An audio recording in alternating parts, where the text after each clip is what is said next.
Bapak, Ibu, dan Saudara sekalian, firman Tuhan akan kita renungkan dari Kisah Para Rasul 22 ayat 30 demikian. Namun kepala pasukan itu ingin mengetahui dengan teliti apa yang dituduhkan orang-orang Yahudi kepada Paulus. Karena itu, pada keesokan harinya, ia menyuruh mengambil Paulus dari penjara dan memerintahkan supaya imam-imam kepala dan seluruh mahkamah agama berkumpul. Lalu ia membawa Paulus dari markas dan menghadapkannya kepada mereka. Bapak, Ibu, dan Saudara sekalian, kepala pasukan tidak mengerti mengapa kata-kata Paulus bahwa ia diutus kepada bangsa-bangsa lain membuat orang-orang Yahudi sangat marah. Karena itu, ia memerintahkan imam-imam kepala dan semua anggota mahkamah agama berkumpul dan menghadapkan Paulus kepada mereka. Ia juga tidak mengerti bahwa sebenarnya sejak awal justru orang-orang Yahudi itulah yang menjadi sumber masalah. Mereka tidak suka dengan Paulus, lalu memprovokasi massa dengan menyebarkan berita-berita hoax tentang Paulus. Maka tidak mengherankan jika mereka bukannya mencari kebenaran, melainkan justru mencari-cari kesalahan Paulus.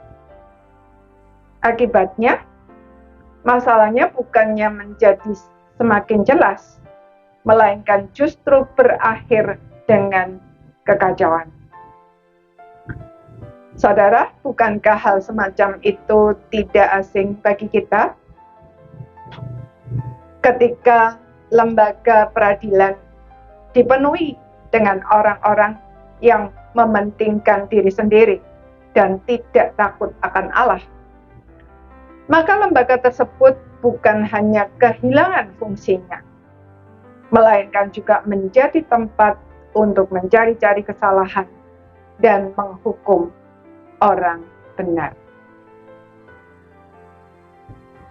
Sejak manusia jatuh ke dalam dosa sampai Tuhan Yesus datang kembali nanti, tidak ada satu negara pun yang kebal dengan hal-hal semacam ini. Karena itu Tuhan Yesus berkata kepada murid-muridnya di dalam Matius 10 ayat 16 demikian. Lihat, aku mengutus kamu seperti domba ke tengah-tengah serigala.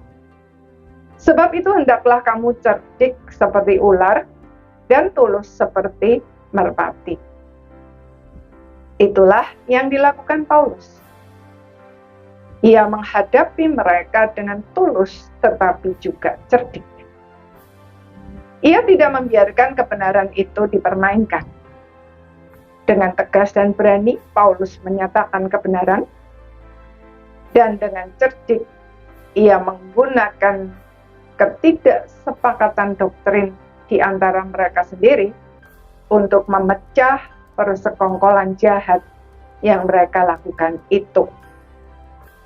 Akibatnya terjadi perpecahan di antara mereka sendiri, dan keadaan menjadi semakin kacau, sehingga kepala pasukan menjadi takut kalau mereka akan mengoyak-ngoyak Paulus.